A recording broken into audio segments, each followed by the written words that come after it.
दक्षिण अफ्रीका के तट से 2000 किलोमीटर दूर दक्षिण पूर्व में स्थित मारियन द्वीप पर एक नन्हा सा अल्बाट्रोस अक्सर एक बार में सिर्फ एक ही चूजा पालते हैं और बड़ी लगन से उसकी देखभाल करते हैं, कभी कभार तो 1 साल से ज्यादा समय तक।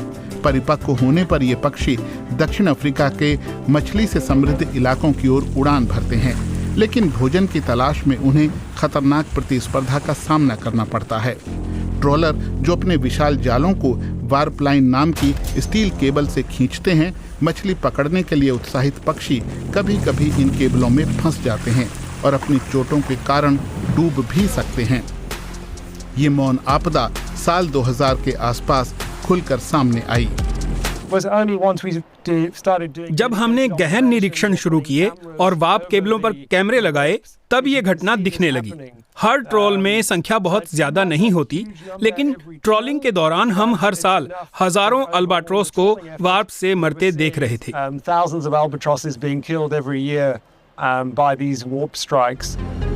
अकेले दक्षिण अफ्रीका में ही हर साल लगभग 14,000 अल्बाट्रोस मारे जाते हैं। ये एक वैश्विक संकट का हिस्सा है जिसमें हर साल 7 लाख से ज्यादा समुद्री पक्षियों की जान जाती है। सीधा सरल उपाय है बर्ड स्केरिंग लाइन। ये हैं जानलेवा स्टील केबलों के बीच लटकी हुई पीली पाइपें जो पक्षियों को खतरे वाले इलाके में दाखिल होने से रोकती हैं। ये आइडिया 1970 के दशक का है, लेकिन bird life south Africa NGO की अल्बाट्रोस टास्क फोर्स ने इसे ट्रॉलर के हिसाब से ढाला है। हम अल्बाट्रोस की मृत्यु दर को 99% तक कम करने में कामयाब रहे। दुनिया में ऐसी कोई और जगह नहीं है जहां इतनी बड़ी सफलता हासिल हुई हो। ये संरक्षण की बड़े स्तर की सफलता का पहला उदाहरण था। हालांकि ये सफलता झटपट नहीं मिल गई। अल्बाट्रोस संरक्षकों ने समुद्र में इस तकनीक का परीक्षण किया, ट्रॉलर क्रू को भी मनाया और 2006 में आखिरकार इसे दक्षिण अफ्रीका में अनिवार्य कर दिया गया। लाइनें यहाँ काटकर तैयार की जाती हैं। इन्हें विकलांग लोग बनाते हैं जो कुशल और समर्पित हैं। इस विशेष सामाजिक परियोजना की शुरुआत से अब तक 1000 से ज़्यादा लाइनें बनाई जा चुकी हैं, जो दक्षिण अफ्रीका के डीप सी ट्रोलरों की 60% मांग को पूरा करती हैं। कई लोगों के लिए ये सार्थक काम की ओर पहला कदम है। सदस्यों के लिए ये शानदार रहा है।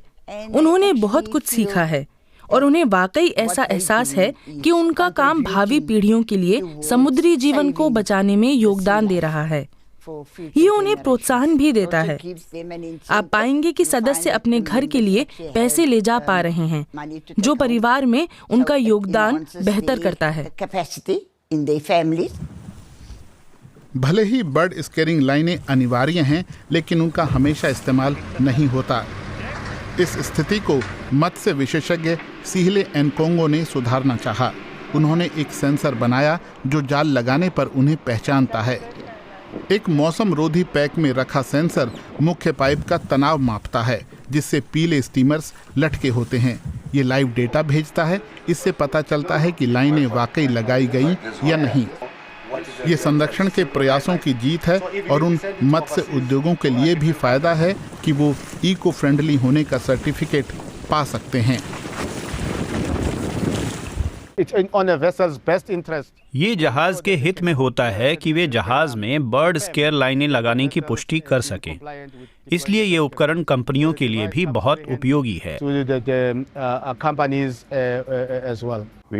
हमें इस सबूत की जरूरत हमारे मरीन स्टीवर्डशिप काउंसिल सर्टिफिकेशन के लिए भी होती है और भविष्य में इसके लिए असल में सबूत देने की जरूरत हुआ करेगी।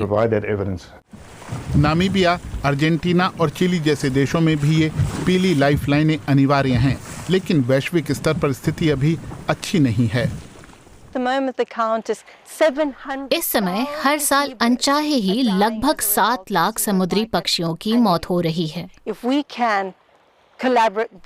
अगर हम साथ काम करें और हर एक जहाज को रोकथाम उपाय अपनाने के लिए तैयार कर लें, तो हम अपना काम कर चुके होंगे। दक्षिण अफ्रीका के तटों पर अल्बाट्रोस अब पहले से सुरक्षित हैं, लेकिन दुनिया भर में इस पक्षी की 22 प्रजातियों में से आधी से ज्यादा अब भी संकटग्रस्त हैं।